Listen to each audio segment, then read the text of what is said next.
Here's the final and most crucial lesson. True psychological dominance operates in silence. People who constantly talk about how tough, smart, or ruthless they are usually aren't.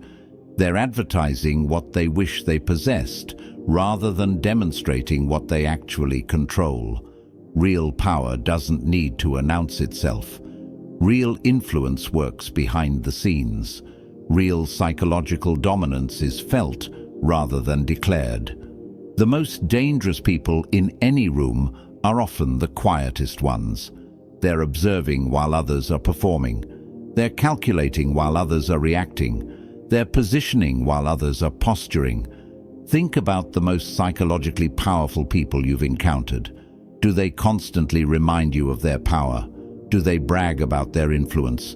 Do they threaten people who cross them? Nah. Their power is assumed, not announced. Their influence is demonstrated through results, not through declarations.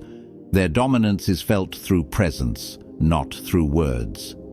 Machiavelli captured this perfectly. The lion cannot protect himself from traps, and the fox cannot defend himself from wolves. One must therefore be a fox to recognize traps, and a lion to frighten wolves.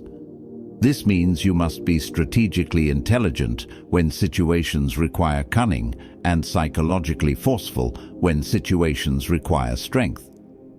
But the key is transitioning seamlessly between these modes without telegraphing your strategy.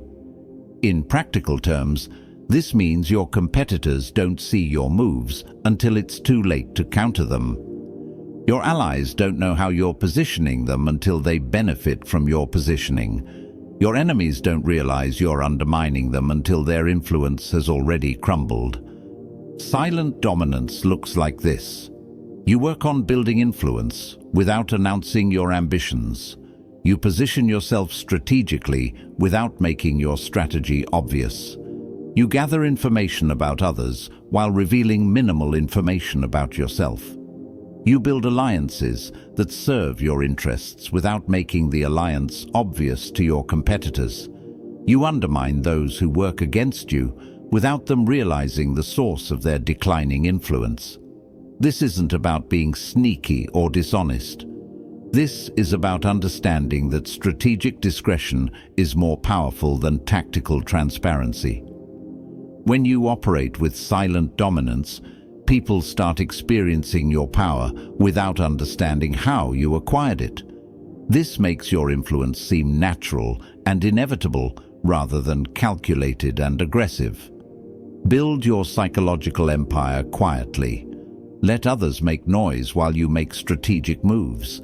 Demonstrate power through results, not through announcements. Here's the final truth that will determine whether you remain psychologically dominated or become dangerously confident.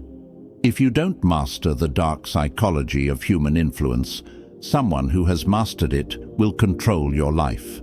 This isn't a philosophical debate. This is psychological warfare happening around you every day.